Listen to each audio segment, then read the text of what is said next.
Bismillahirrahmanirrahim. Bismillahirrahmanirrahim. Assalamualaikum warahmatullahi wabarakatuh. Qala rabbi israh li sadri wa yassir li amri wahlul 'uqdatam min lisani yafqahu qawli. Puji syukur senantiasa kita panjatkan kehadirat Allah Subhanahu wa taala atas kesempatan yang diberikan kepada kita semua sehingga tentunya kita hadir melanjutkan proses perkuliahan terkait mata kuliah hukum internasional di pertemuan kedua ini. Insya Allah, semoga Allah selalu memberikan rahmat dan hidayahnya kepada kita semua. Salam dan salawat kita peruntukkan kepada Nabiullah Muhammad SAW sebagai Nabi suri tauladan bagi kita semua. Saudara-saudari sekalian, kali ini kita akan lanjut perkuliahannya. Sebelum itu ada dua hal yang saya sampaikan. Pertama, jangan lupa absensi di Google Classroom.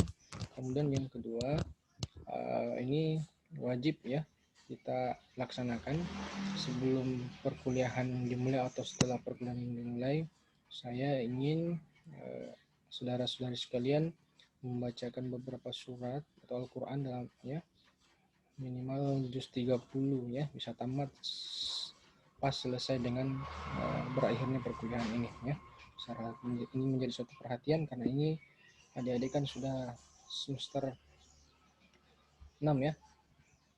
Tidak lama lagi akan melaksanakan KKN. Setelah KKN pasti kemudian proposal, hasil kemudian munakasyah.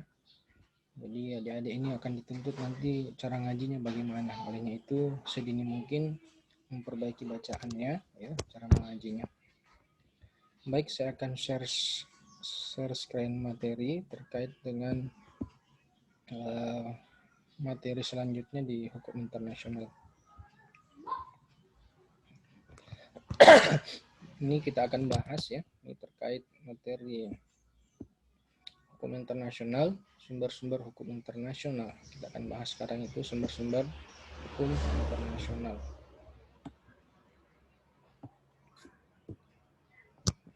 Ini yang pertama sumber hukum internasional ya. Jadi sumber hukum internasional adalah sumber yang menjadi asal mula sebuah ketentuan hukum internasional dibuat ya. Ini asal mulanya. Yang pertama sumber hukum internasional atau SHI terdiri atas yang pertama yaitu sumber hukum formil ya. Kemudian yang kedua sumber hukum material. Yang kedua, sumber hukum formil internasional. Yang pertama itu ada perjanjian internasional. Ya, sumber hukum formil internasional pertama perjanjian hukum internasional, perjanjian internasional, International Convention ya. Kemudian yang kedua ada kebiasaan internasional ya atau international customs ya. Yang kedua sumber hukum formil internasional itu yang ketiga ya maksudnya jurisprudence internasional atau international judicial decision ya. Kemudian yang keempat ada prinsip hukum umum atau general principle of law ya. Kita lanjut bersumber hukum materi internasional. Sumber hukum materi internasional adalah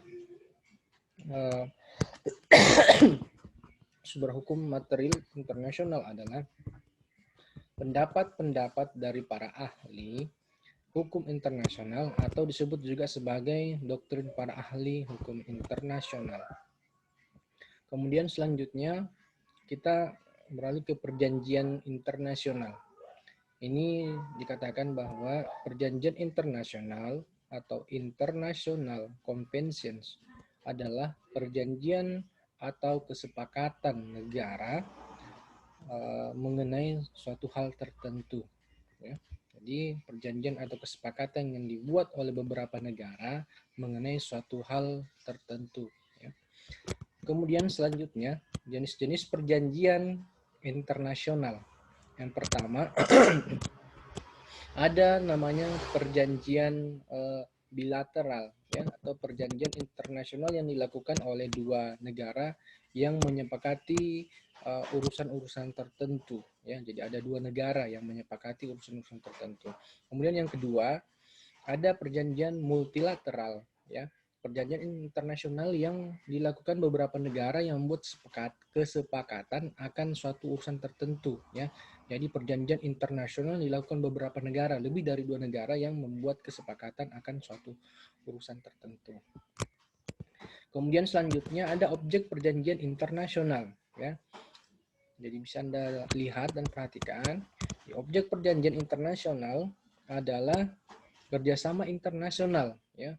Hubungan antara negara dan negara dapat terbentuk melalui kerjasama internasional di berbagai bidang seperti kerjasama di bidang sosial dan budaya seperti yang saya jelaskan di pertemuan-pertemuan yang lalu. Kemudian ada kerjasama di bidang ekonomi dan perdagangan, kemudian kerjasama di bidang politik, kerjasama di bidang hukum, kemudian kerjasama di bidang pertahanan dan keamanan, ya. Kemudian selanjutnya kita masuk ke sisi kedua, yaitu subjek hukum dalam kerjasama internasional. Subjek hukum dalam kerjasama internasional. Subjek hukum dalam kerjasama internasional adalah negara dan subjek hukum bukan negara, ya. Selain individu sebagai subjek hukum bukan negara, ya.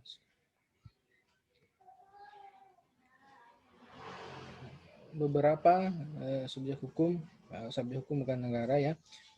Suatu organisasi yang memiliki keanggotaan secara global dan didirikan untuk tujuan tertentu, ya. Misalnya PBB, ASEAN, ADB, IMF, Palang Merah Internasional, OICRS, Tahta Vatikan, dan perusahaan multinasional MNC.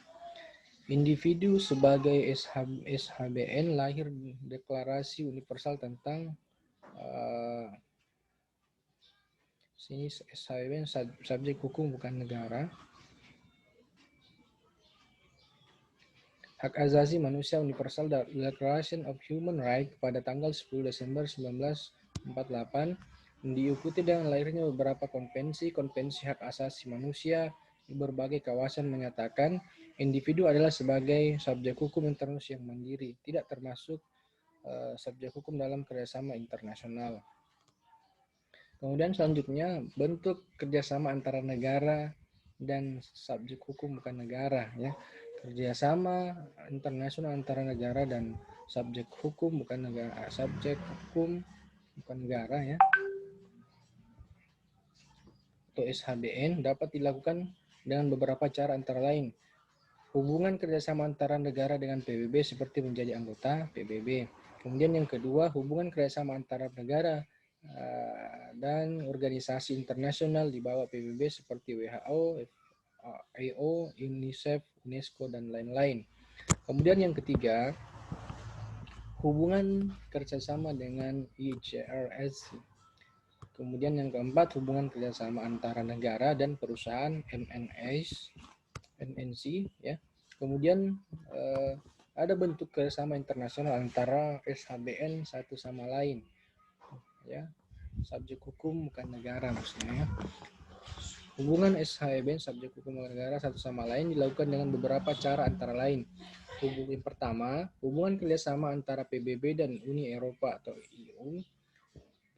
Kemudian yang kedua, hubungan kerjasama antara ASEAN dan UNESCO untuk pengembangan dan kemajuan pendidikan regional. Kemudian selanjutnya yang ketiga, hubungan kerjasama antara ICRC dan UNHCR dalam hal penanganan masalah pengungsi dan korban perang. Kemudian ini ada suasana bongkar muat barang di Pelabuhan Tanjung Priok, Batavia ini pada tahun 1893, ya. Yang di sebelah kiri, sebelah kanan gambar ini. Selanjutnya, ya, bagian B, kebiasaan internasional atau biasa disebut dengan international customary, ya. Jadi kebiasaan internasional adalah suatu perbuatan yang dilakukan secara berulang-ulang dan terus-menerus sejak dahulu, yang menjadi tradisi dan dipertahankan hingga saat ini, hingga sekarang ini masih berlaku eksistensinya. Kemudian seiring dengan perkembangan zaman, ya, seiring dengan perkembangan zaman, kebiasaan-kebiasaan internasional tersebut menjadi sumber hukum yang dibuat atau dituangkan ke dalam hukum tertulis atau perundang-undangan yang berlaku pada negara yang ikut dalam perjanjian tersebut. Ya, itu adalah kebiasaan-kebiasaan internasional. Memang mempunyai suatu paham dan misi yang sama. Ini gambar alur perdagangan melalui laut dari negara lain ke Indonesia. Ya, ada mulai dari US, Kanada, United States, Meksiko. Berhasil ini garis ada Anda bisa melihat garis merah itu menuju ke arah panah ke Indonesia. Ada dari Jepang ke Indonesia. Ini adalah gambar alur perdagangan melalui laut dari negara lain ke Indonesia. Ya. Ini memang ada dari Australia, arah panahnya dari Jepang, kemudian dari Kanada ini dari benua Eropa ya. South Afrika, ada mulai dari Rusia, ini jalur-jalur perdagangan ya. Kita bisa lihat gambarnya di mana letak Indonesia, di mana letak Sulawesi Selatan ya. Ibu kota negara Indonesia di mana Kalimantan, Anda bisa melihat petanya. Kemudian yang selanjutnya bagian C ada jurisprudensi internasional atau international jurisprudence. Jadi jurisprudensi internasional adalah putusan mahkamah internasional atas suatu perkara yang bersifat mengikat ya, jadi mengikat. Kemudian jurisprudensi internasional juga berarti keputusan tetap ya, keputusan tetap suatu pengadilan menjadi suatu prinsip umum dan dipegang teguh sebagai landasan pembentukan kaidah hukum internasional. Contoh ya, keputusan-keputusan hakim terkenal dari British Press Court Lord Stowell 1745 sampai dengan 1836 yang mengetahui mahkamah tersebut pada waktu Perang Napoleon. Kemudian menurut Marshall, Siji dari Mahkamah Agung Amerika Serikat menerangkan bahwa keputusan-keputusan pengadilan setiap negara menunjukkan bagaimana hukum internasional pada hal-hal tertentu dimengerti ya negara-negara tersebut dan akan dipertimbangkan pada kaidah hukum yang berlaku di daerah ini ya. Artinya kita mengambil keputusan atau melihat dari beberapa negara yang melakukan sebelumnya. Kemudian selanjutnya prinsip hukum umum atau the general principle of law ya. Prinsip hukum umum atau the general principle of law adalah prinsip-prinsip atau asas-asas yang berlaku umum di dunia internasional dan diakui oleh negara-negara yang beradab. Contoh pertama, prinsip kesetaraan hak asasi manusia atau equality of the human right ya. Itu ya. Jadi equality of the human right. Kemudian selanjutnya prinsip kesetaraan di hadapan hukum atau equality before the law ya.